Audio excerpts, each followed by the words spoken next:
1기 수사팀은 대단히 젠틀했는데 2기 수사팀은 이재명의 연루설을 불지 않으면 뭐 그렇게 인격적으로 모독하고 그렇게 했습니까? 1기 수사팀과 2기 수사팀이 어떤 차이가 있었습니까? 우선 2기 수사팀이 인격적으로 모독한 적은 없습니다. 다만 1기 수사팀은 사건에 대해서 듣는 입장이었고 2기 수사팀은 목표를 가지고 수사하는 입장이었고 그게 달랐습니다. 자, 보세요. 제 생각으로는요. 1기 수사팀이 혐의점을 발견하지 못했다면 1년 가까이 이 거대한 커넥션에 아무 혐의점도 발견하지 못했다면 의도적으로 무시했거나 무능했거나 그 둘 중에 하나라고 저는 생각합니다. 정영환 증인, 1기 수사팀의 보고서에 전혀 혐의점이 없다 이렇게 적시했습니까? 아닙니다. 그건 아니죠. 예, 그렇습니다. 그러면 어떤 것이 적시되어 있었습니까? 보고서에 뭐 그 당시의 증거관계라든가 진행 경과 등 격리했던 것으로 기억합니다. 그 아마 언론 보도도 된 것으로 방금 확인했습니다.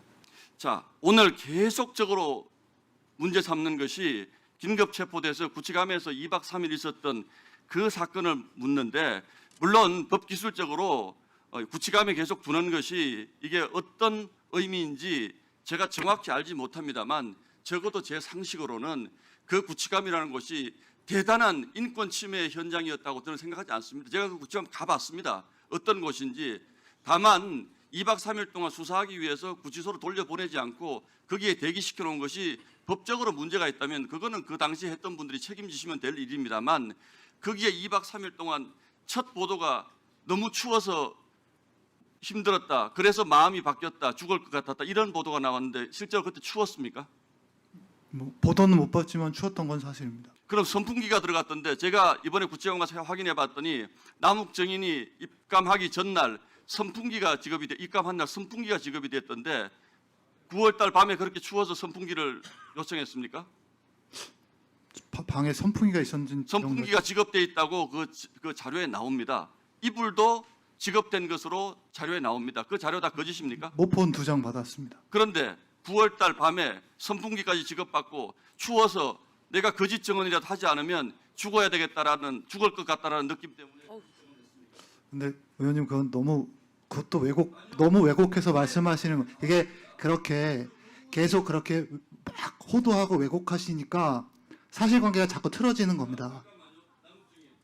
오늘요 제가 아까 이주희 의원님 발언에 끼어드는 유감입니다. 죄송합니다. 그런데 그 구치감에 2박 3일 있었던 것을 가지고 나치가 유대인을 박해한 것과 같은 비교를 할 정도로 인권 침해를 얘기합니다. 자, 그게 그렇게 본인의 인생이 걸린 문제에서 증언을 바꿀 만큼 그 2박 3일이 괴로워서 그렇게 하셨는지를 인간적으로 물어보는 거예요. 그게 법적으로 그거는 뭐 따져보시라고 나중에. 네. 이제 정리해 주십시오. 예. 그러셨어요? 추워서. 춥다기보다 뭐 그런 거보다는 계속 말씀드리지만 굉장히 부담을 느꼈던 건 맞습니다. 당연히 부담을 느끼죠. 부담을 어떻게 안 느낍니까? 제가 말씀드렸잖아요. 자본주의의 한계를 넘어서는 탐욕을 실현한 분이에요.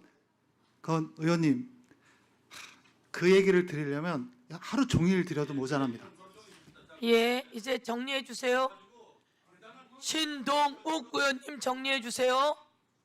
네. 네. 그 부분은 남국 증인이 그렇게 대단한 피해자인 것처럼 하실 것 없다라는 말씀을 결론적으로. 네. 우리가 구치감을 가보니까 무섭긴 하더라고요. 그리고 직접 들어가 보니 손소리 의원 직접 들어가 보니 발바닥이 어땠어요? 우리 직접 들어갔더니 엄청 발바닥이 차갑더라고요. 예. 엄청 차갑고 55개나 되는 방 중에 딱 1명 다 퇴근했어요. 다 퇴근하고 혼자 있는 그 무서움. 제가 보기엔 생명의 위협도 느꼈을 것 같더라고요.